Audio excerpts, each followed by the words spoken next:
Bismillahirrahmanirrahim. Assalamualaikum warahmatullahi wabarakatuh.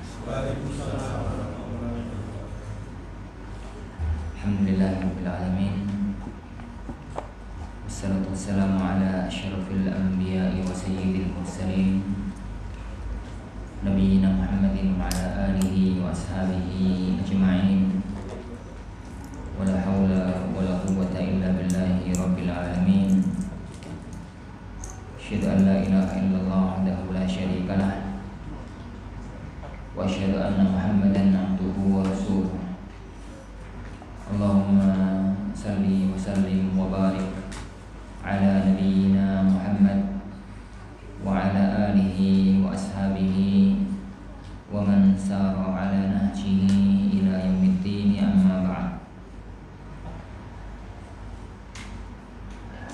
Ikhwani wa akhwati, jamaah kaum muslimin, jamaah kaum muslimah yang semoga senantiasa mendapatkan limpahan rahmat dan taufik dari Allah Subhanahu wa taala. Alhamdulillah, kita kembali bertemu di majelis kita, majelis kitab Al-Arba'un An-Nawawiyah, 40 hadis utama tentang pondasi-pondasi dasar keislaman yang dikumpulkan oleh Al-Imam An-Nawawi rahimahullah ta'ala, yang akhirnya hadis itu atau kitab itu masyhur dengan nama Arba'in Nawawi.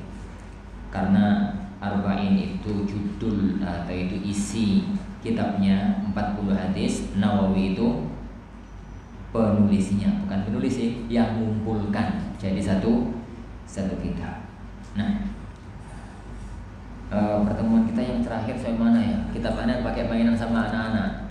Jadi akhirnya batasannya hilang kabeh. Hadis ke pinten, Pak? Keempat ya sekarang ya. Hadis keempat. Baik. Kita baca para jemaah sekalian hadis yang keempat. Bismillah. Semoga jadi ilmu yang barokah. Al-haditsul rabi'u, hadis yang keempat. An Abi Abdurrahman Abdullah ibnu Mas'ud, dari Abu Abdurrahman Abdullah ibnu Mas'ud radhiyallahu anhu, qala, beliau mengatakan, haddatsana Rasulullah sallallahu alaihi wasallam pernah menyampaikan kepada kami, wa huwas shadiqu al-masduq, dan Rasulullah itu orang yang jujur, orang yang benar, al-masduq, yang ucapannya dibenarkan, ucapannya itu diterima. Beliau sallallahu alaihi wasallam bersabda, inna ahadakum, sungguhnya kalian, salah satu dari kalian, maksudnya kalian semua, yujma'u khalquhu, penciptaannya dikumpulkan, fi batni ummihi arba'ina yawman nutfatan, yani proses penciptaannya dalam kandungan ibunda, dalam rahim sang ibunda, 40 hari yang pertama itu nutfatan, masih berupa air mani. Summa yakunu 'alaqatan mithla dzalik, kemudian menjadi 'alaqah. 'Alaqah itu gumpalan daging semacam itu, gumpalan darah. Jadi semacam itu, maksudnya 40 hari juga. Summa yakunu mudghatan, kemudian jadi mudghah. Mudghah itu gumpalan daging. Mithla dzalik, semisal itu 40 berarti 120. Ini summa yursalu ilaihil malak, di akhir hari ke 120, di akhir hari ke 40 yang ketiga, maka diutus kepadanya seorang malaikat, fayanfukhu fihi ruh, lalu meniupkan roh kepada janin tersebut, wa yu'maru bi arba'i kalimatin, dan diperintahkan untuk menetapkan 4 ketetapannya, 4 kalimat. Yang pertama, bikatbi rizki, menuliskan, menetapkan rizkinya, wa ajali, yani ajalnya. Yang ketiga, wa amali, dan amalnya. Yang keempat, wa syaqiyyin aw sa'id, dia nanti akan jadi orang sengsara atau jadi orang yang bahagia. Fa wallahi, maka demi Allah, kata Rasulullah sallallahu alaihi wasallam, alladzi la ilaha ghairu, yang tiada Tuhan yang berhak disembah selainnya, inna ahadakum la ya'malu bi amali ahli jannah, sungguhnya salah satu dari kalian itu beramal dengan amalan penduduk surga, hatta ma yakuna bainahu wa bainaha illa dhira', sampai tidak ada lagi jarak antara orang tadi dan antara surga illa dhira', kecuali satu dhira'. Satu dhira' itu ukuran panjang dari sini ujung jari yang paling atas sampai sikut maksudnya apa? Siku sampai siku. Ini namanya satu dhira'. Ingat nih, teng zaman Rasulullah niku belum ada meteran. Burung ono sak senti, rong senti itu belum ada. Jadi ukuran pada zaman itu masih pakai standar-standar yang ada pada waktu itu. Ukuran pada zaman Rasulullah itu ba itu dari ujung jari sini ke jari sini. Itu namanya shibr kok ba. Ba itu shibr itu sini sampai sini. Jadi mereka kalau mengukur apa-apa itu berapa shibr? Berapa apa iki jenenge? Jengkal. Kilan basa jenengan, Pak. Basa Dayu. Kilan.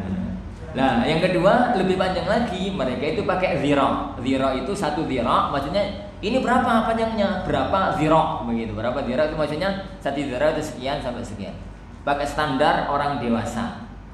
Yang lebih panjang lagi, mereka pakai ba. Ba itu dari sini ke sini. Dari ini, ujung jari ini ke ujung jari ini. Ini. Apa baca kitanya? Depan. Itu ukuran pada waktu itu, orang meter, sentimeter, kilometer apalagi. Teng. Sehingga yani ma yakunu bainahu wa bainaha illa dhira'. Sudah enggak ada lagi jarak antara dia dan surga itu kecuali sekedar satu dhira'. Fayasbiqu 'alaihi al-kitab. Ternyata kedahuluan sama ketetapan takdirnya. Kitab di sini adalah kitab ketetapan takdir. Faya'malu bi amali ahli nar. Lalu dia itu beramal dengan amalan penduduk neraka. Fayadkhuluha, akhirnya masuk ke dalam neraka. Kebalikannya, wa inna ahadakum la ya'malu bi amali ahli nar. Tapi ada orang itu yang beramal dengan amalan penduduk neraka. Hatta ma yakunu bainahu wa bainaha illa dhira', sampai tidak ada batas antara dia dan antar masuk neraka kecuali satu dhira'. Fayasbiqu 'alaihi al-kitab, tapi kedahuluan oleh ketetapan takdirnya. Faya'malu bi 'amali ahli jannah, lalu dia beramal dengan amalan penduduk surga. Fayadkhuluha, lalu akan masuk ke dalam surga. Rawahul Bukhari wa Muslim, diriwayatkan Imam Bukhari dan Imam Muslim. Para ikhwah, para jamaah yang dimuliakan Allah Subhanahu wa taala, hadis yang keempat dari silsilah hadis Arba'in An-Nawawiyah. Hadis ini diriwayatkan oleh Abdullah ibnu Mas'ud. Abdullah yani ibnu Mas'ud itu seorang alim yang terkenal dalam dua sisi keilmuan. Jadi para sahabat itu sebagaimana sudah sering saya katakan di majelis-majelis kita ini, tidak semuanya selevel. Jadi macam-macam, namanya juga masyarakat gitu yang ada macam-macam. Dalam dunia ilmiah, jadi tidak semua sahabat itu orang pintar. Ada awamnya sahabat, ada orang-orang awamnya kalangan para sahabat. Lah, sing pinter-pinter itu pun kepintarannya, keilmuannya nggak satu level. Ada yang jago dalam dunia hadis, ada yang dikenal dalam dunia fikih, ada yang dikenal dalam dunia tafsir, ada yang dikenal dalam dunia bacaan, dalam dunia yani bacaan. Dan Abdullah ibnu Mas'ud ini termasuk yani orang yang keilmuannya sangat mumpuni, karena beliau itu seorang alim pertama dalam dunia ilmu qiraah. Ini dalam dunia yani ilmu qiraah, bacaan Al-Quranul Karim, suaranya merdu, suaranya bagus, begitu. Makanya Rasulullah SAW sampai kepingin mendengarkan Al-Quran dengan bacaannya Abdullah ini ibnu Mas'ud. Suatu hari Rasulullah SAW itu datang Ini apa itu ketemu sama Abdullah bin Mas'ud mengatakan, wahai Abdullah bin Mas'ud, ini bacalah Al-Quran. Abdullah bin Mas'ud heran. Aqra'u 'alaika ya Rasulullah wa 'alaika tunzal wa 'alaika yanzil. Yo, pripun ta ya Rasulullah? Masa aku yang akan bacakan Al-Quran, padahal Al-Quran itu turun jadi kepada jenengan. Yang bawa Al-Quran itu oleh malaikat Jibril bukan ke saya, tapi ke jenengan gitu.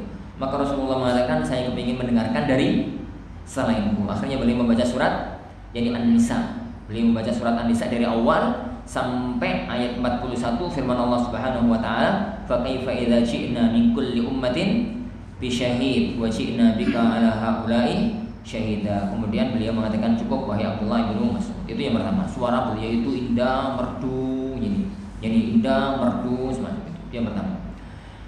Ini yang kedua, beliau itu dikenal dengan orang yang jago dalam ilmu tafsir. Di kalangan para sahabat, papan atas ilmu tafsir itu dua.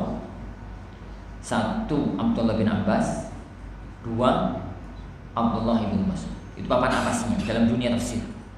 Dan maka riwayat-riwayat tafsir itu ya Ibnu Abbas, Abdullah bin Mas'ud dan beberapa sahabat yang lain sih, tapi yang papan atas tuh dua ini. Yang ketiga, ilmu apa? Ilmu fikih.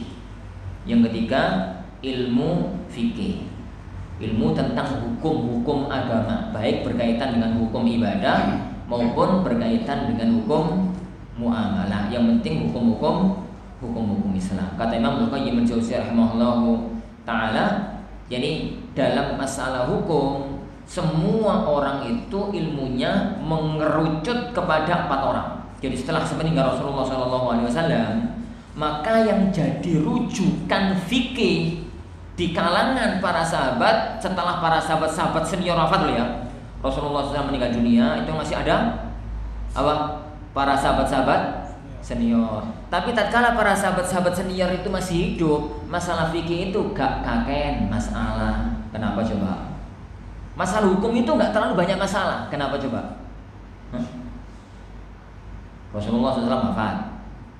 Terus masih ada Abu Bakar, Umar, masih ada yang sesepuh-sesepuhnya para sahabat. Itu masalah-masalah fikih itu gak terlalu ruwet, gak terlalu rumit, sehingga gak terlalu banyak orang itu minta fatwa. Ada 1-2 fatwa sih, tapi ya gak terlalu banyak. Kenapa? Ya karena masalah hidup yang mereka hadapi belum berubah dari kasus yang ada di zaman Rasulullah SAW. Wis padha ngerti dhewe-dhewe ket biyen semonoku. Lah, begitu Abu Bakar 2 tahun kemudian meninggal dunia. Ngoten nggih. Jadi Rasulullah meninggal dunia itu tahun 11 bulan Rabiul Awal. Setelah itu Abu Bakar jadi khalifah. Beliau 2 tahun kemudian, 2 tahun beberapa bulan, berapa bulan nih? 2 tahun beberapa bulan kemudian beliau meninggal dunia. Diganti oleh Umar, ini Ibnul Khattab. Tatkala diganti oleh Umar bin Khattab radhiyallahu an, Islam itu menyebar. 10 tahun beliau memimpin, 10 tahun beliau memimpin 2 periode. Kalau periode ketiga. Jadi 2 tahun beliau 20 tahun boleh memimpin. Jadi maka Islam itu sudah masuk ke barat, sudah masuk Mesir. Mesir itu aslinya bukan negeri Islam, tapi masuk wilayah Islam di bawah pimpinan Amr ibn al-As pada zaman Umar bin Khattab. Islam itu ke arah utara, jadi masuk negeri Romawi, negeri Syam itu, jadi termasuk Palestina, Baitul Maqdis itu masuk wilayah kaum muslimin juga di zaman Umar bin Khattab. Padahal sebelumnya adalah masuk negara adidaya Romawi. Ke arah timur, gitu ya, negeri Persia, Iran, Irak sekarang. Jadi itu adalah juga masuk pemerintahan Islam di bawah kekhilafahan Umar ibn Khattab. Dari sebuah komunitas kecil yang ada di kota Mekah, Medina, wong desa. Wong Medina kaum desa. Jenenge wong desa ya masalah ya Wak Bandeng, Wak Putian, Bonggolan, ngono lho, kerupuk Setayu, niku wae. Masalah-masalah wong desa kan kayak begitu. Begitu sekarang tiba-tiba Islam itu ke tempat-tempat, ke kota-kota metropolitan. Yo mulai ono masalah bursa efek, yang mulai masalah ono masalah ini, masalah ono masalah ngono. Orang-orang itu pada bingung, iki hukumnya piye? Di zaman Rasulullah belum ada, atau ada tapi nggak perlu ditanyakan, wong mereka masih negeri kafir. Nah, yang ada pada waktu itu tinggal sahabat-sahabat zulunya junior, saiki dadi wong tua. Sing tua-tua kan pun sepuh, pun wafat. Yang dulu Abu Bakar, Umar itu pun wafat. Tinggal sekarang kelas-kelasnya yang dulu di zaman Rasulullah mereka itu anak-anak kecil, anak-anak muda. Sekarang itu jadi tua. Nah, mereka yang akhirnya jadi rujukan hukum dalam Islam zaman itu, akhir-akhir masa sahabat. Tapi kan gak kabeh pinter. Maka dalam dunia hukum yang jadi rujukan ilmiah dari kalangan semua sahabat di zaman setelah Islam menyebar kemana-mana, itu hanya ada 4 orang. Hanya ada 4 orang. Satu, Abdullah bin Mas'ud. Ini disebut, tak sebut di sini. Ini Abdullah bin Mas'ud. Yang ketiga sinten? Abdullah bin Abbas. Ya, yang kedua.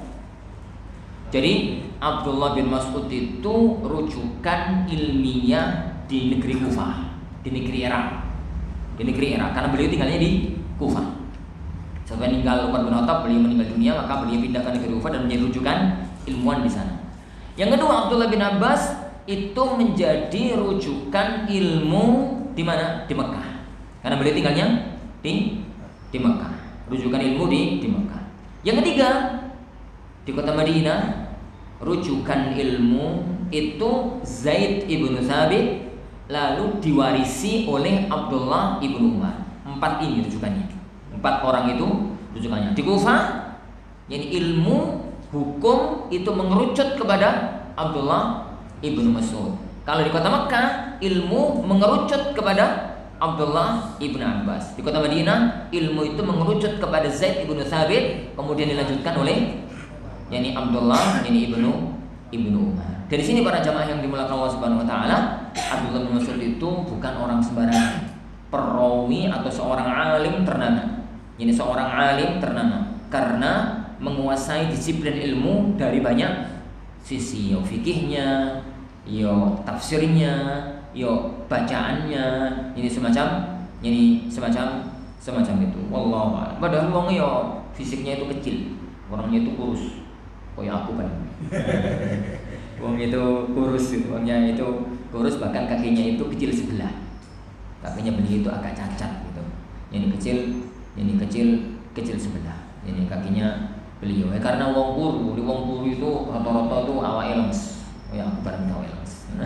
Yang rata-rata itu awaknya itu lemes, maka diriwayatkan bahwasanya beliau Abdullah bin Mas'ud itu karena mempengi belajar, mempengi ngajar, akhirnya beliau jadi jarang puasa sunnah.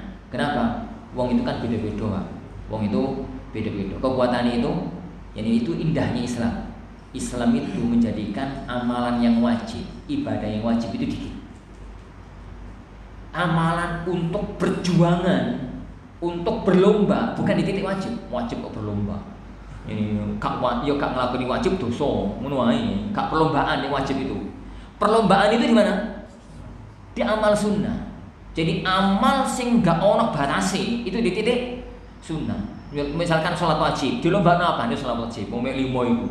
Yo subuh, zuhur, asar, maghrib, isya, wis to. Nambah ke 6 malah dosa. Nambah 6 malah dosa. Puasa wajib misalnya puasa Ramadan, nambahi puasa tambah Syawal, ini malah dosa. Malah dosa. Jadi amal-amal yang wajib itu dikit.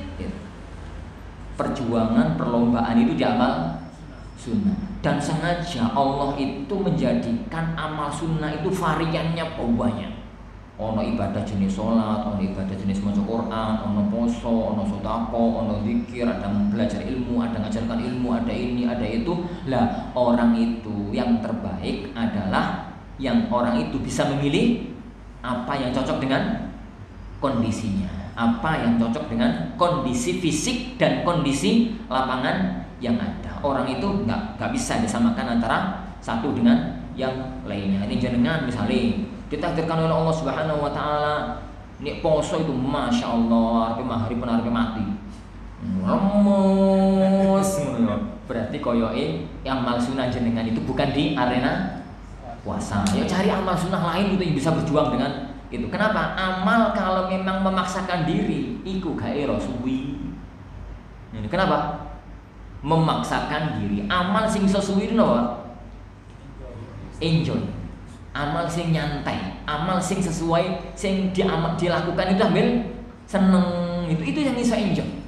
Dan amal-amal semacam itu yang ditekankan oleh Rasulullah Sallallahu Alaihi Wasallam. Makanya Rasulullah Sallallahu Alaihi Wasallam itu nggak seneng kalau ada orang itu ngamal kemudian memaksakan diri. Titik amal sunnah beliau. Amal sunnah suahari-hari itu beliau itu masuk ke masjid, ono tali. Ke Masjid Nabawi itu kan banyak tiang. Tiang sama tiang itu ono tali. Rasulullah takon, "Kok apa ini?" "Tali ya Rasulullah." "Kanggo apa?" "Tali ini Zainab ya Rasulullah." Jadi beliau niku nek salat ngono nek cuapek niku gendolan. Sandaran ngono. Yang sandaran. Maka Rasulullah SAW mengatakan, "Yani i'malu ma tutikun." Lakukan semampu kalian. Fa innallaha la yamallu hatta tamallu. Allah itu enggak bosan dengan ibadah kalian sampai kalian bosan-bosan sendiri. Makanya amal ibadah itu yani kecil-kecil tapi lumintu itu jauh lebih bagus daripada wakeh tapi del terus wis. Oke, gak kuat terusan nih. Kecil-kecil tapi lumintu. Yani afdhalul a'mal adwamuha wa inqal. Amal sing apik itu adwamuha sing lumintu meskipun nyicil titik.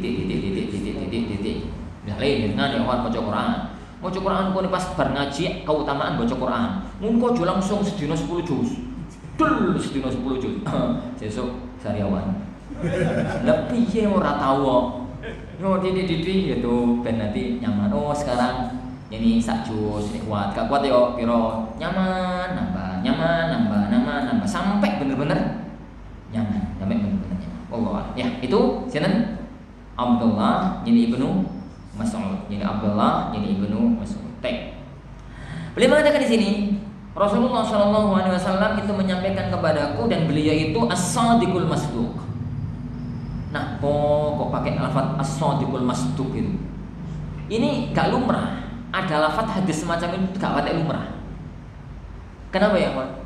Karena kalau seorang muslim tuh hukum asalnya, ini ada orang mengatakan Rasulullah Shallallahu Alaihi Wasallam bersabda demikian. Iku semua muslim tuh ngerti Rasulullah itu jujur, gak mungkin dusta, gak mungkin bohong. Kok kata ngomong bahasa wow wasadiqul masduq itu barang itu udah napo. Sampai ono bahasa dan Rasulullah itu benar terus dibenarkan ucapannya. Ini berarti penekanan kata. Kalau sesuatu itu ditekankan padahal gak butuh ono penekanan, itu ngomongnya malah salah. Ini malah salah.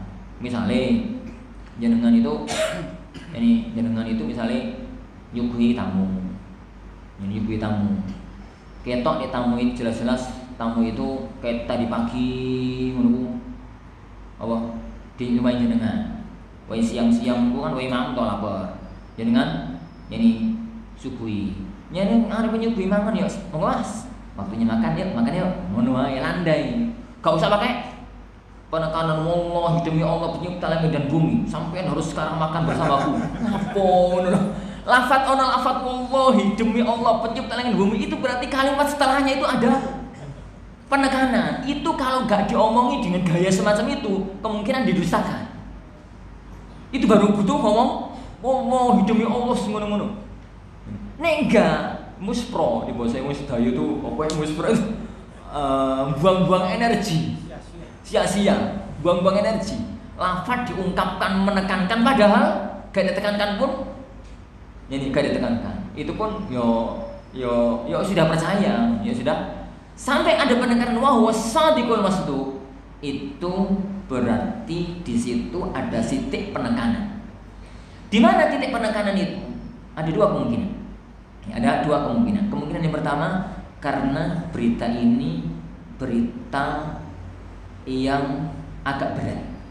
Berita yang akan disampaikan ini berita agak berat. Itu butuh keyakinan mantap. Ini butuh keyakinan mantap. Berita tentang prosesi bayi. Zaman itu kan orang SG, zaman itu orang. Yang kedua yang lebih berat lagi yang kedua. Wong biasanya ngamal soleh.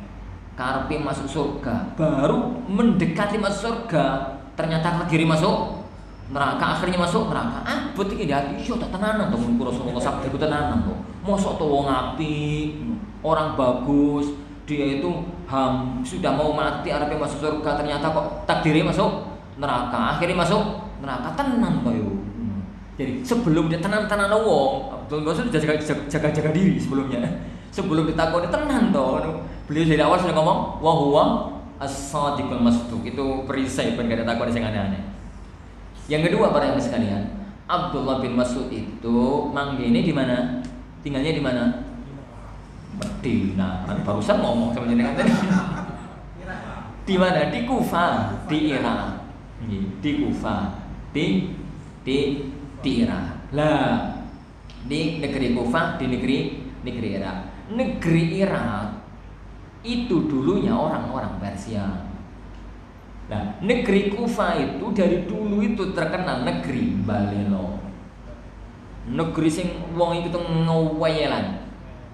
Makanya Rasulullah SAW mengatakan, Irak itu minha tatlu qarnas syaitan.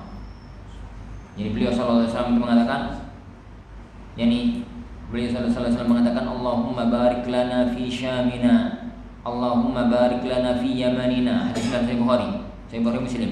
Ya Allah, berkailah negeri Syam. Syam itu pundi?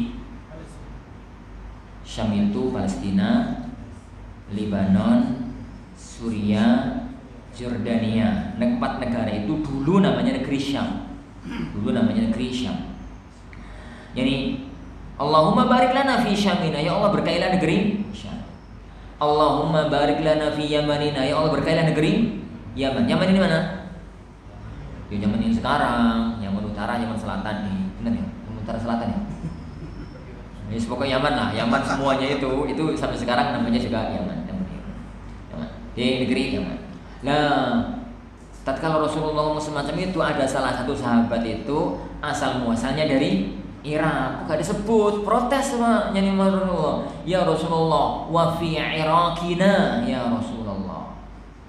Yo boyo doakan juga negeri Irak, doakan juga negeri Irak. Rasulullah sallallahu alaihi wasallam tak komentar. Beliau lalu ngomong, Allahumma barik lana fi Syamina, Allahumma barik lana fi Yamanina. Ya Allah berkailah negeri Syam, berkailah negeri Yaman. Kedua kalinya. Irak tetap enggak disebut. Protes lagi sahabat tadi. Ya Rasulullah, ya boyo doakan juga negeri Irak. Wa fi Irakina ya Rasulullah. Doakan juga negeri Irak. Rasulullah SAW kembali donga. Allahumma barik lana fi Syamina. Allahumma barik lana fi Yamanina. Berhenti sampai di situ. Yo seharusnya sahabat tadi itu yo ojo ngeyel-ngeyel man wis kan itu arep ngeluru yo wis ngono. Jadi ketiga kalinya ngomong lagi, ya Rasulullah wa fi Irakina ya Rasulullah. Doakan juga negeri Irak. Nah, akhirnya Rasulullah jujur. Sebenarnya enggak mau ngomong itu karena tega ada yang ngomong itu. Tapi ya berkah wong ngeyel, akhirnya kita tahu hadis. Bahkan kadang-kadang wong ngeyel itu penting. Kalau wong ngeyel kok gak seru punya. Ini. Akhirnya Rasulullah SAW ngomong. Sebenarnya itu kan Rasulullah sudah ngasih isyarat yang kuat. Wis gak usah ngomong lah. Engko tak omong itu dadi gak enak. Sak omong ngono dadi gak enak. Wis diomong diputus 3 kali mestinya itu isyarat bahwasanya Irak itu bermasalah. Kenapa? Enggak didoakan oleh Rasulullah sallallahu alaihi wasallam. Nah, tapi karena wong itu ngomel, akhirnya Rasulullah sallallahu alaihi wasallam mengatakan minna tatlu qarnas syaitan. Dari Irak itu akan muncul 2 tanduk setan. Ini dari Irak itu akan muncul 2 tanduk setan. Benarlah Rasulullah SAW. Tanduk-tanduk setan itu rata-rata munculnya di Irak. Rata-rata. Ning ngono sak wong Irak kabeh elek yo ora. Yo nek setan iki gedhe biasane dadi ulama yo besar. Makanya ulama-ulama Irak itu rata-rata hebat. Imam Syafi'i itu orang Irak. Maksudnya pernah jadi ulama Irak. Imam Ahmad itu ulama Irak, Baghdad. Jadi banyak para besar-besar Islam itu dari sana. Tapi fitnahnya yo besar. Jadi negeri Irak itu dari dulu sampai akhir zaman nanti. Ini coba perhatikan. Syiah munculnya di mana? Irak. Mu'tazilah munculnya di mana? Irak. Jahmiyah munculnya Irak, prahara zaman itu munculnya di Irak. Semuanya sampai saat ini. Terakhir nanti fitnah akhir zaman munculnya di mana? Dari mana Dajjal muncul? Dari Irak. Iran Ustaz. Irak itu zaman saiki, zaman dulu semuanya Irak. Jadi semuanya itu Irak. Wallahu a'lam. Ngomong apa? Ya.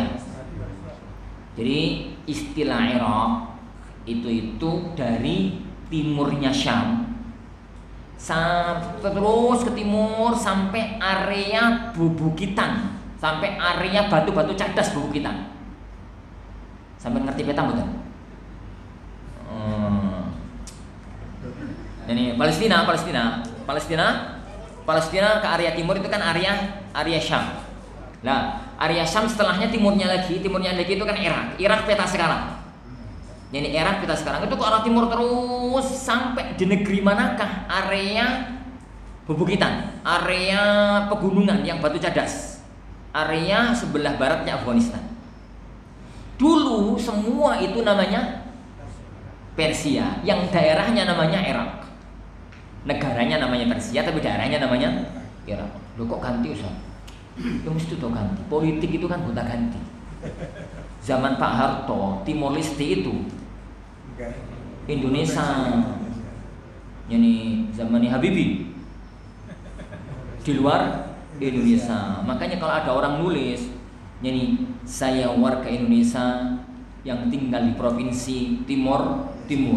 Jadi ya Timur itu salah wong iki, wong Timur Leste itu kayak Indonesia loh. Sampai zaman kapan? Ngomongnya zaman saiki, bener. Nih itu bukan Indonesia. Nih ngomongnya zaman Pak Harto, bener kalau itu Indonesia. Gitu loh gambarannya. Kira-kira semono loh. Jadi dulu Iran itu nama baru.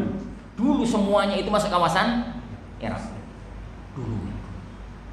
Perhatian asanillahu nyanyi wa iyyakum. Ya, karena beliau tinggal di kawasan semacam itu, maka beliau ngomongnya dikuatkan. Wa huwa as-sadiqu al-masduq. Nah, hadis ini bicara tentang proses terciptanya janin, terciptanya manusia. Proses janin itu berproses di alam rahim. Jadi pada teman sekalian, Al-Quran dan As-Sunnah itu buatan kitab ilmiah. Al-Quran dan As-Sunnah itu satu kitab untuk memberi petunjuk kepada umat manusia ke jalan kebenaran, ke jalan hidayah. Tapi kadang-kadang bicara tentang proses alam. Nah, kalau Allah Subhanahu wa Ta'ala, Rasulullah SAW bicara tentang sesuatu yang bersifat alam, itu bukan hasil hipotesa, bukan hasil penelitian, itu berita wahyu. Gak mungkin salah. Ini ono salai, cuma beberapa kemungkinan. Kemungkinan yang pertama, hadisnya gak sahih, itu kemungkinan pertama. Kemungkinan kedua, hadisnya sahih tapi pemahamannya yang salah. Kemungkinan yang ketiga, kalau riwayatnya benar, pemahamannya sudah benar, maka lihat, fakta yang dianggap fakta itu yakin bukan fakta. Kalau ternyata hadisnya benar, maknanya benar, faktanya benar, maka harus ada takwil makna. Takwil makna itu difahami hadis ini dengan makna lain. Karena fakta dan dalil gak mungkin bertentangan. Contoh Allah Subhanahu wa Ta'ala mengatakan dalam surat akhir surat Luqman, Allah mengatakan bahwa salah satu di antara perkara gaib yang hanya Allah yang tahu itu wa ya'lamu ma fil arham. Itu di akhir Luqman. Jadi 5 kunci perkara gaib yang hanya Allah yang tahu. Salah satunya adalah wa ya'lamu ma fil arham. Hanya Allah yang mengetahui apa yang ada dalam rahim. Salah. Bisa. Wong saiki ada USG. USG itu ngerti janin apa itu nanti besarnya berapa, lanang apa wedok, ganteng apa ora, bahkan wajahnya sudah kelihatan, padahal masih dalam perut. Ayatnya gak bener ya. Ayatnya gak bener piye to, Dul? Bener. Jadi, pertama periksa dulu, ayatnya sahih apa mboten? Yo sahih lah, mosok ayat dhaif. Ini ayatnya pasti sahih. Yang kedua, ayatnya sahih. Yang kedua, USG itu nggak bisa ditolak. Fakta yang nggak bisa ditolak. Perhatikan yang kedua sekarang. Makna dari ayat itu apa? Wa ya'lamu ma fil arham. Ini apakah benar makna dari ayat itu adalah masalah USG? Yo boten. Ini siapapun yang mengetahui ayat itu dengan baik akan tahu wa ya'lamu, dan Allah niku mengetahui ma itu isim mausul. Isim mausul itu yufidul umum gitu kalau dalam bahasa usul fikih. Isim mausul itu menunjukkan makna umum. Berarti artinya hanya Allah yang mengetahui semua yang ada dalam rahim. Ono semua ini. Semua. Dan urusan bayi ini laki-laki perempuan, urusan bayi ini gede apa cilik itu sebagian yang dalam rahim. Yang Allah nafikan, yang Allah tiadakan, yang Allah tolak itu pengetahuan manusia terhadap semua unsur yang ada dalam rahim. Itu nggak mungkin. Duh mati. Kongkon leran Pak berarti. Hah? Taib. Lanjut ya. Lanjut. Jadi semua yang ada dalam rahim. Apa itu semua? Ya Allah yang ngerti janin ini laki-laki perempuan. Allah yang ngerti ini janin ini besar apa kecil. Hanya Allah yang tahu bayi ini nanti lahir sehat apa sakit. Hanya Allah yang tahu bayi ini lahir hidup atau mati. Hanya Allah yang tahu nanti setelah bayi ini lahir dadi wong nakal apa dadi wong elek. Hanya Allah yang tahu semua itu. Itu gak kena deteksi karo USG yang itu. Itu tuh gak bisa dideteksi dengan USG. Itu makna wa ya'lamu ma. Ma itu isim mausul yang yufidul umum, menunjukkan makna umum. Makanya kemudian kalau ada orang menturkan antara fakta USG,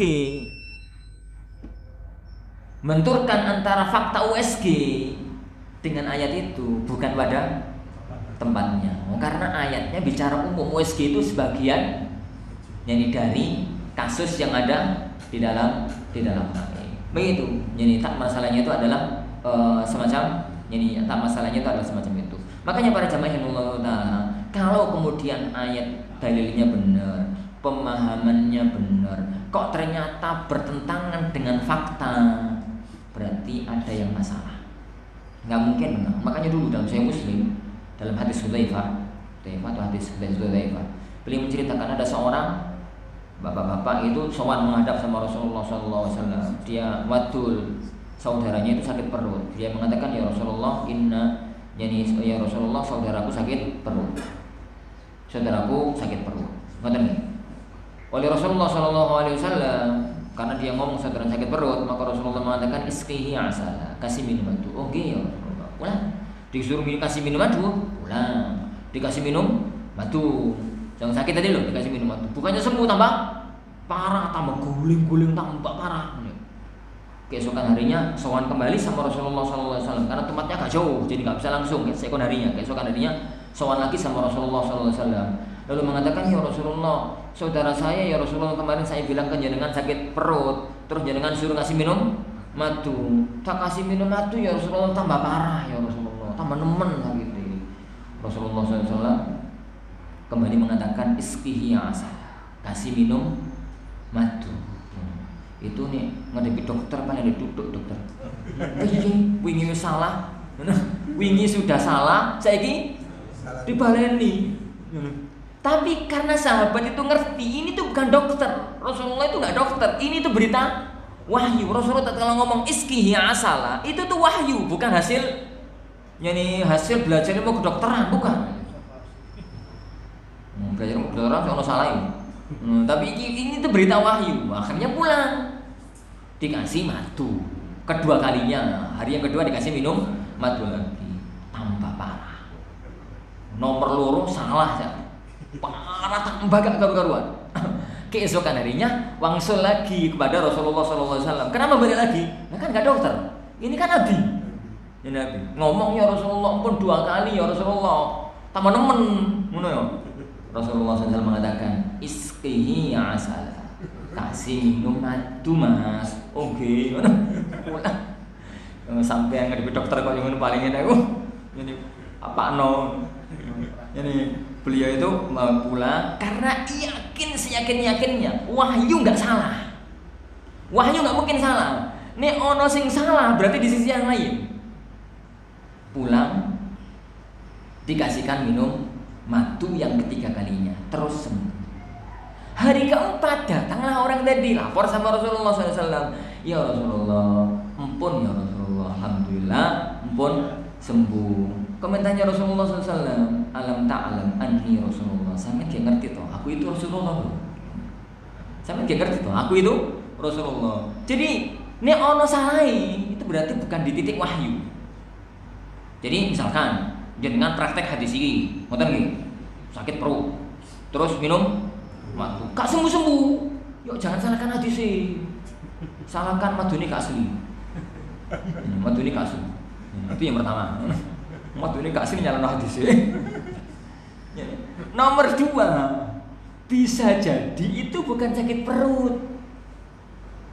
Sakit lain ngefek ke perut, akhirnya diobati pakai madu juga ngefek, nggak sakit perut toh, nggak ngefek kok kan sakit perut. Jadi salah dalil itu paten, karena itu berita, ini berita wahyu. Nah, yang ada dalam hadis ini para hewan itu berita wahyu.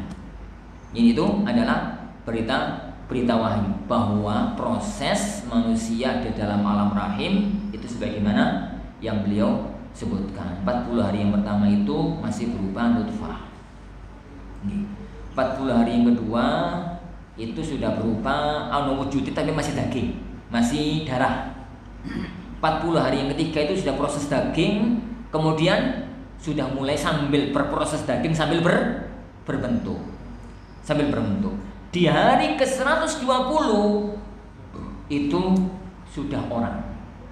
Maksudnya itu seandainya di hari ke-120 itu gugur, maka yang keluar itu adalah bentuke menungso.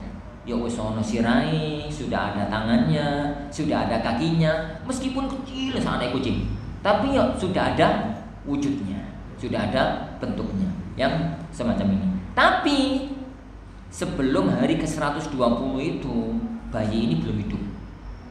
Bayi ini belum hidup karena belum ada rohnya. Jadi bayi itu belum hidup, belum ada rohnya. Baru dikasih roh oleh Allah Subhanahu wa taala di hari ke-120. Diperintahkan yani para malaikat untuk juga menetapkan garis takdirnya. Yani garis takdirnya. Jadi orang yang memahami konsep syariat bahwasanya apapun yang terjadi pada kita di alam dunia ini itu suatu takdir. Itu tuh nyaman banget. Wis ono takdir kok repot. Tapi ojo dipahami salah langsung takdir wis. Aku ora atur wae suke dhewe. Aku tak atur wae pinter dhewe. Ora atur ini wae duwe anak dhewe gak usah nikah. Ku critane piye?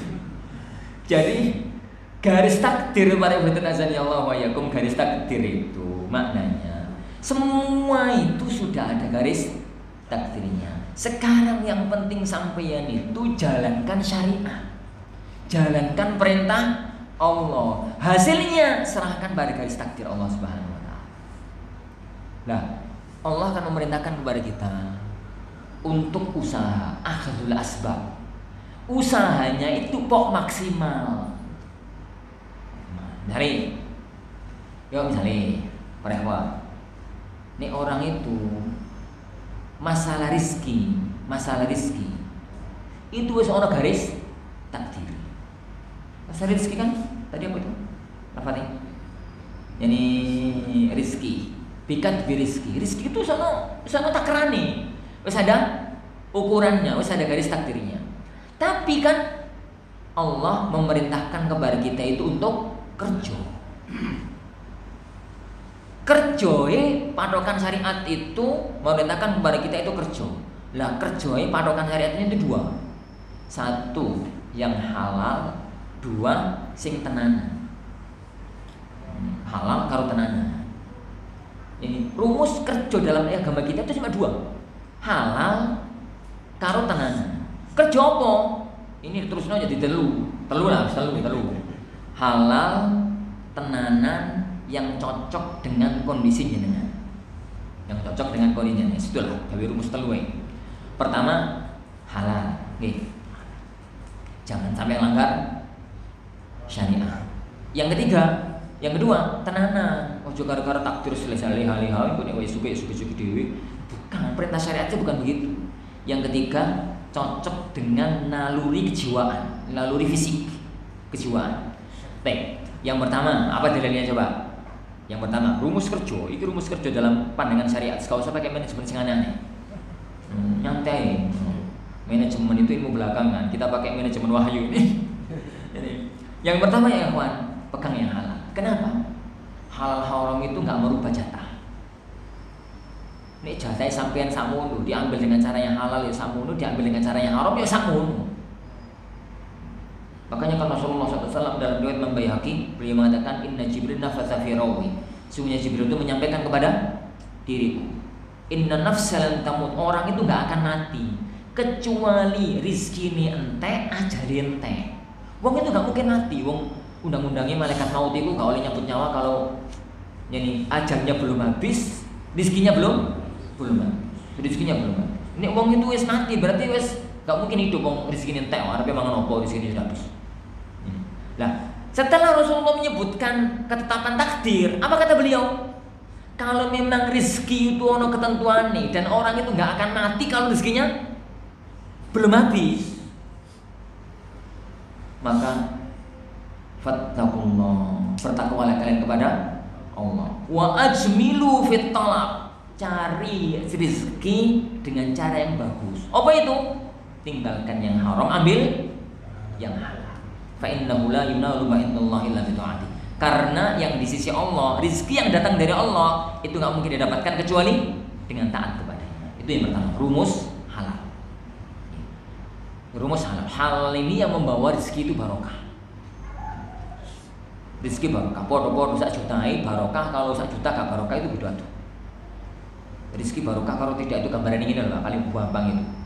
Ono dua orang tinggal di tempat yang sekomplek yang sama, punya istri sama, maksudnya sama-sama satu, maksud istri sama, sama-sama satu, punya anak sama-sama 3 misalnya, kerja di kantor yang sama, di level jabatan yang sama-sama nggak punya sampingan, itu kan gajinya podo, biaya hidupnya mesti nih podo, wong bojone podo-podo sijine, terus anaknya yo sama-sama 3 dan sekolah di tempat yang sama. Mestine Pak, kan gajine podo, kondisi ekonomi keluarga yo podo. Tapi aku mesti begitu? Enggak. Sing A ngomong sak ngomong itu seneng, sumringah, ngerasa cukup, bahkan dipandang orang itu mampu karena sering ngasih sedekah. Itu si A. Si B ngomong sak ngomong jalur utang, ngomong sak ngomong ngeluh, ngomong sak ngomong itu kurang. Ada apa ini? Ada apa? Itu namanya keberkahan harta. Nah, keberkahan harta itu bukan karena jatah. Keberkahan harta itu karena barokah. Ini jatahnya podo, wong gajinya sama kok. Tapi keberkahan harta. Ini keberkahan harta. Nah, keberkahan itu datang dari kehalalan rezeki. Ini kehalalan rezeki. Gini loh konsepnya. Konsep rezeki itu gini loh. Ini air, ketbian air. Jadi ini tuh Pak. Nah, itu saya tak minum ini. Ini tak minum separuh ya. Tak minum separuh. Air ini kalau jernih putih gitu, itu diminum seger, digawe nyirami tanaman, pena, disimpen yo, layak, gawe opo gitu, masak yo, pena. Tapi air ini kotor, yo diminum, mabuk, kayak masak, rusak, di opo gitu ya rusak. Rizki itu kalau bersih maka manfaatnya itu Masya Allah kemana-mana. Ini rizki itu kotor.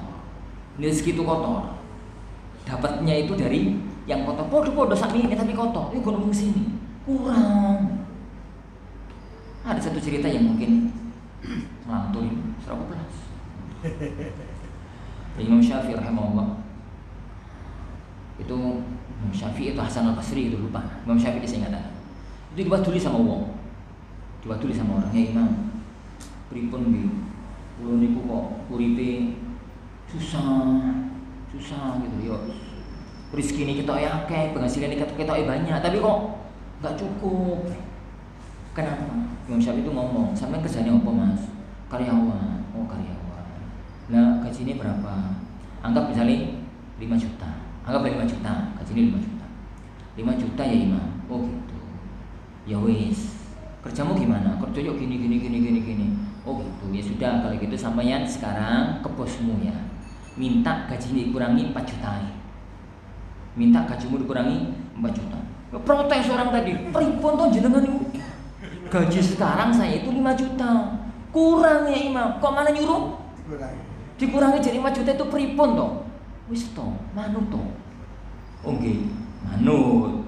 Pulang ke tempat pekerjaannya ngomong ning bos, gaji saya minta dikurangi. Oh tenan to? Yo sewenang bos. Ono gaji, ono karyawan model kok ini sewenang aku. Ini minta dikurangi to. Sebulan, 2 bulan, gaji dengan gaji 4 juta itu ternyata saya ngeluh datang lagi ke imam. Ya imam, mboten mujarab. Terus saya sampean mboten mujarab. Kalau saya tetap kurang. Nyuruh saya tetap kurang. Oh gitu. Kalau begitu kamu minta kurang lagi gaji jadi 3 juta aja. Njenengan pripun to? Wis ta manut.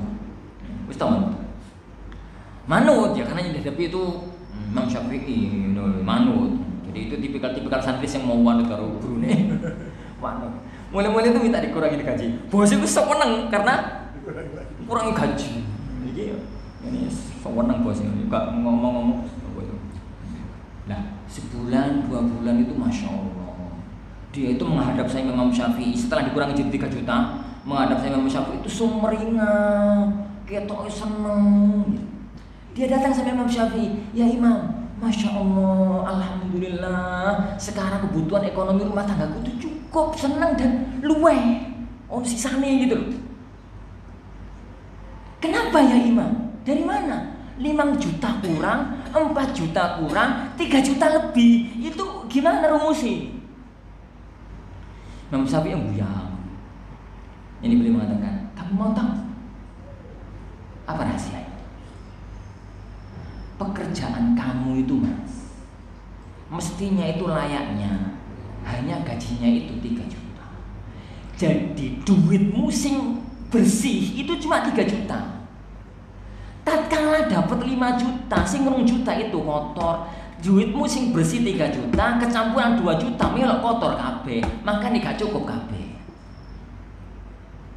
Tatkala yang 1 juta dikurangi, tetep seono kotori, makanya tetep digawe kehidupan rumah tangga tetep kurang. Tatkala kotor itu kamu buang, meskipun kelihatannya didik, tapi cukup, ngerti? Oke. Itu namanya keberkahan rezeki. Dan teori ini tidak ada dalam teori ekonomi. Teori ini adanya dalam ekonomi syariah. Bahwasanya patokan awal rezeki itu nggak bisa dihitung dengan matematika. Rezeki itu adalah hasilah. Patokannya itu, makanya Rasulullah di akhir tadi mengatakan, wa ma yunalu ma indallah illa bi taati. Rizki yang datangnya dari Allah itu nggak mungkin didapatkan kecuali carinya itu lewat jalur taat. Berarti kebalikannya, nek ono wong cari rizki lewat jalur haram kok oleh, berarti nggak datang dari Allah. Boleh setan, betul kayak iblis, betul. Maka di hartanya panas.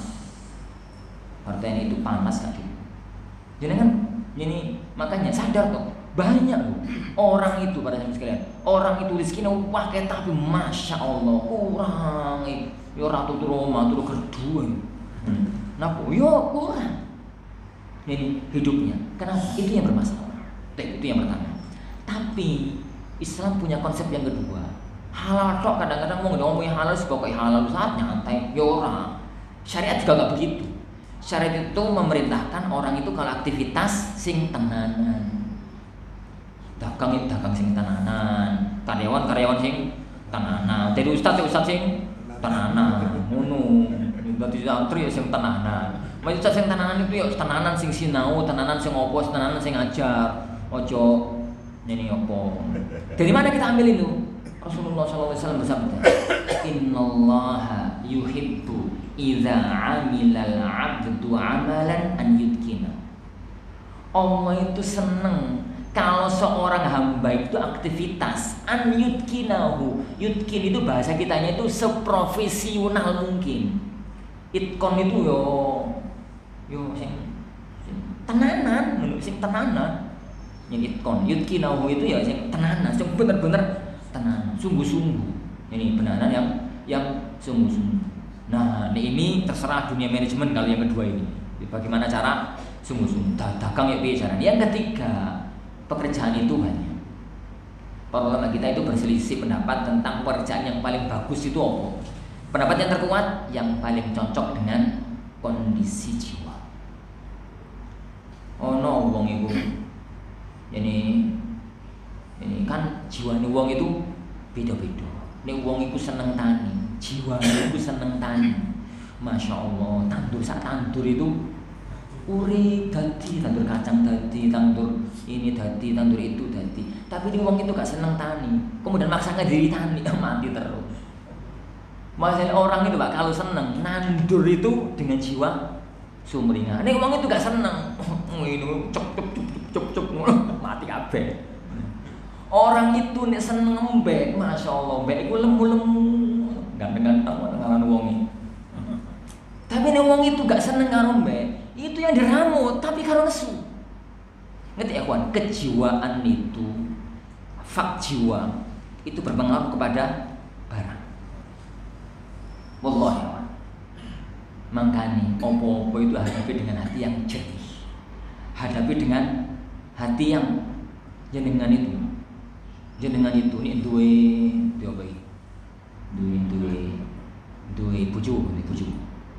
bojo ya ora pati ayu, ya ora pati pinter, ya ora pati opo lah.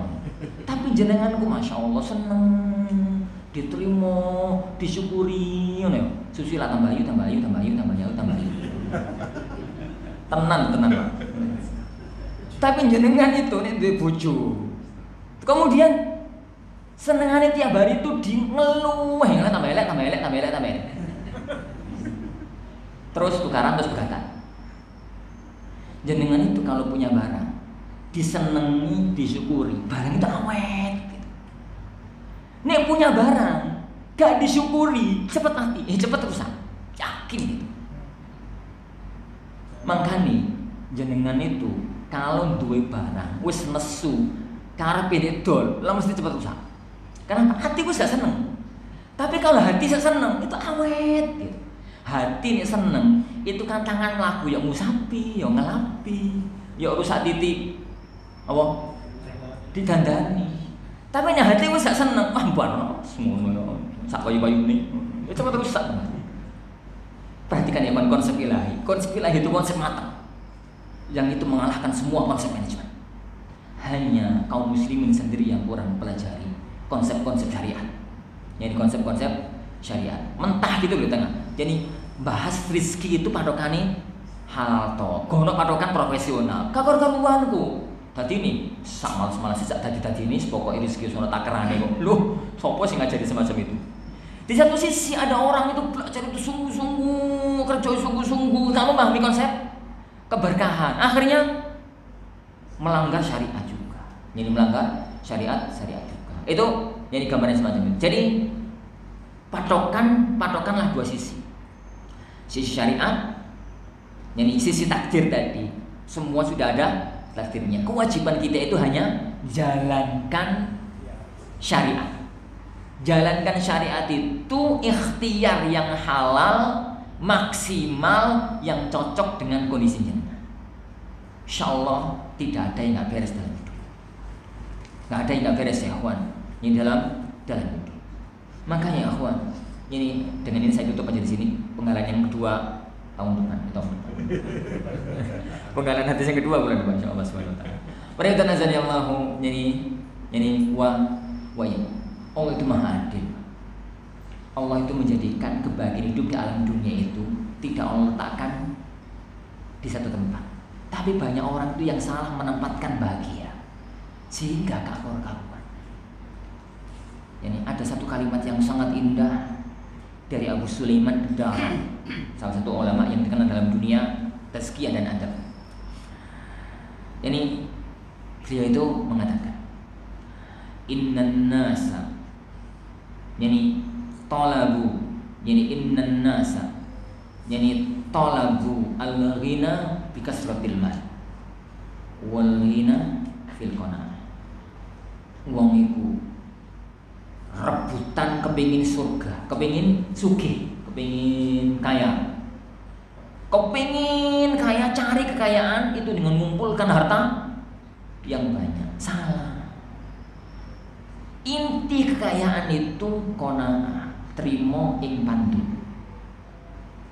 Makanya kaya itu dalam bahasa Arab istilahnya apa? Kaya itu kan bahasa Indonesia, sugih kan bahasa Jawa. Ini bahasa Arab kaya ini apa? Ghani. Wong kaya itu ghaniyun. Makna dari ghani itu apa? Ghani itu merasa sudah gak butuh yang lain. Wis iki wis cukup. Nah, iku jenenge sugih. Iki wis cukup. Dikasih rezeki misalnya oleh Allah 10 juta. Alhamdulillah ya Allah. Wong butuh kemek 7 juta loh, tapi rezekine jenengan 10. Itu kan semua nang sugih, wong butuhe 7 juta, rezekine 10 juta. Ayo guyung. Mikir kawin meneh barang. Wong lebih kok dari kebutuhan dia. Tapi kalau rezekinya dia itu 100 juta, duitnya 100 juta, tapi utaknya itu yang dipikir 150, kurang, ngelongso. Ya Allah, rezeki kok cuma 100 juta. Aku dulu pengen beli ini harganya 150 juta. Siapa yang sugih coba? Antara dua orang itu yang sugih yang mana? Tenang dong. Kalau orang luar yang mandang itu yang punya 100 juta, tapi yang ngerasakan, yang kaya itu yang punya 10 juta. Dan jenengan itu kepingin dipandang sugih apa kepingin ngerasa anu sugih? Kepingin dipandang orang sebagai orang kaya atau kepingin merasa jadi orang kaya? Orang itu kadang-kadang itu gak beres gitu. Kepingin dipandang sebagai orang mampu padahal dianya sendiri nestapa. Coba lah lihat rumah-rumah desa itu. Aku gak ngerti rumah kota, rumah desa.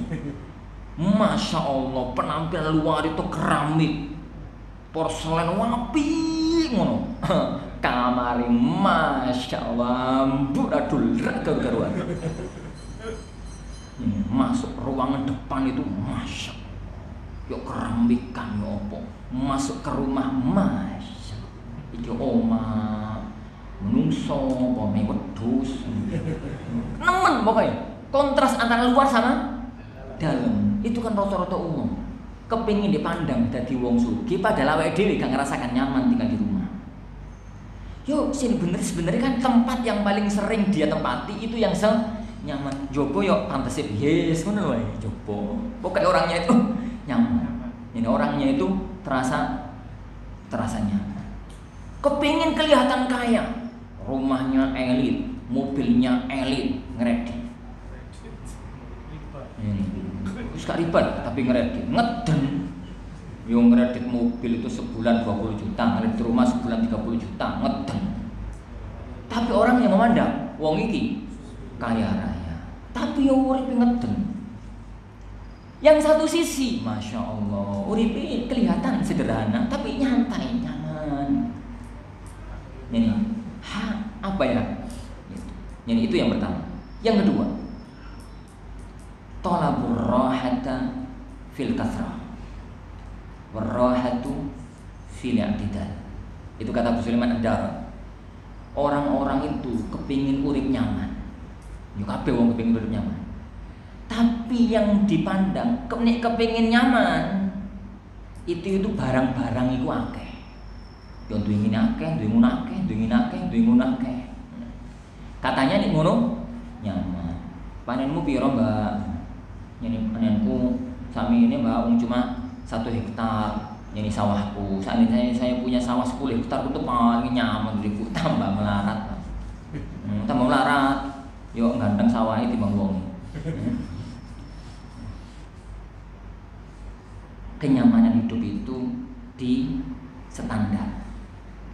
Jadi tidak memaksakan diri melakukan yang gak mampu dan tidak melakukan sesuatu yang gak layak dipandang oleh masyarakat. Itu namanya etika. Gambarnya gini loh. Nik jenengan ditakdirkan oleh Allah tadi banyak. Ngerti banyak? Angsa nih loh, angsa. Angsa itu kan wong Jawa banyak. Nek jenengan niku ditakdirkan oleh Allah Subhanahu wa taala dadi banyak. Nek ngendok yo ngendok banyak. Nek jenengan niku ditakdirkan oleh Allah jadi puyuh, prit lho prit. Puyuh ngendok puyuh. Itu kodrat ilahi. Maksudnya nek jenengan itu takdiri banyak. Nek ben ngendok kok emprit, itu banyak edan. Banyak. Karena jenengan itu takdirkan oleh Allah Subhanahu wa taala emprit. Oh coba ngendok koyok banyak. Yo jahit itu likur. Masa ini bidane. Maksudnya apa? Jangan tampilkan diri di luar kodrat ilahi. Itu namanya i'tidal. Nek sampeyan itu memang orang kaya, mantu ya pantesnya gimana orang kaya. Ben gak dirasani masyarakat sugih pelit. Sugih mantu terus berkati ku tipis. Segoe itu tipis, terus apa itu lawu iku ndok separuh. Terus apa iku peyek separuh. Terus opo yo rasane wong sak kampung, Pak, jenengan, Pak. Gak pantes. Iku jenenge banyak ngendok. Poyo. Gak pantes. Lebih gak pantes lagi nih jenengan iku poyo. Terus mantu bergaya. Banyak utang sana, utang sini, apa itu mantu di gedung, sesuk mati mikir utang. Hidup itu nyantai. Warahatu fil i'tidal. Nyaman hidup itu begitu. Jadi makanya Rasulullah SAW itu kan jadi begitu ngajari orang itu. Nih muamalah karo wong kiri yo, gaya beliau itu kayak orang miskin. Tapi beliau kalau berinteraksi dengan orang pembesar, gaya beliau juga orang pembesar. Jadi pas suasananya itu di tempat yang di tempat yang pas begitu. Konsep syariat dalam memahami yani apapun sehingga hidup itu yani pada kenyataan. Hidup itu pada yani fakta yang ada. Padukan antara konsep takdir dengan konsep amal. Orang yang mau memadukan antara konsep takdir dengan konsep amal, maka dia orang yang mau berada pada jalur yang tepat. Ada orang itu yang ngomong takdir itu takdir, tapi gak memahami konsep amal, akhirnya malas. Yani akhirnya malas. Yo gak santri, yo gak sopo, ustad, yo gak santri, yo gak orang. Pokoknya ini ngomong takdir kebablasan, itu rata-rata malas. Tapi ini orang itu gak tahu bahas takdir, bahasnya itu konsep manajemen, rata-rata cepat mati. Kenapa? Stres. Wes gini gagal, gini gagal, gini gagal, akhirnya mati. Cepat mati. Padukan ya kawan antara dua konsep itu. Islam itu sempurna. Padukan antara konsep ini. Rezeki sudah ada takdirnya, ini sudah ada takdirnya, ini sudah ada takdirnya. Nyantai. Ini. Tapi di satu sisi kita itu kewajibannya beramal. Lah akhirnya akan menghasilkan ajaban li amril mu'min. Jadi inna amrahu kullahu khair. Alangkah menakjubkannya urusan seorang mukmin. Semua yang terjadi pada dirinya itu baik.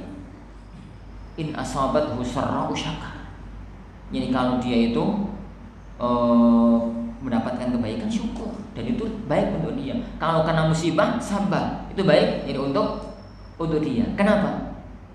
Karena dia tahu tugas dia hanya maksimal usaha. Dapat nggak melambung, nggak nyombong, dia tahu itu dari Allah Subhanahu wa Ta'ala. Gagal, gak putus asa, dia tahu itu datang dari Allah Subhanahu wa Ta'ala. kemampuan manajemen itu agarkan orang itu tenang dalam menghadapi hidup dan tidak terlalu susah di dalam yang menghadapi kehidupan. Wallahu a'lam bi. Nah, insyaallah subhanahu wa ta'ala ya kawan, penggalan hadis ini yang berikutnya kita bahas pertemuan depan biizni rabbina tabaraka wa ta'ala. Wallahu a'lam. Sebelum tutup, ada yang mau disampaikan? Monggo barakallahu.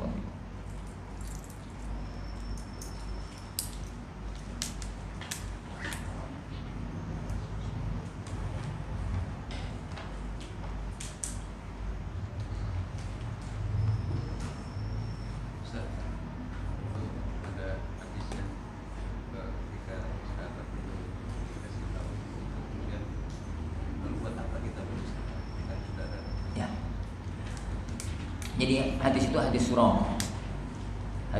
Suraqah. Jadi tatkala Fatu Mekah itu beliau ngomong sama Rasulullah, ya Rasulullah, ini amaluna hal fima madha au fima yustaqbal.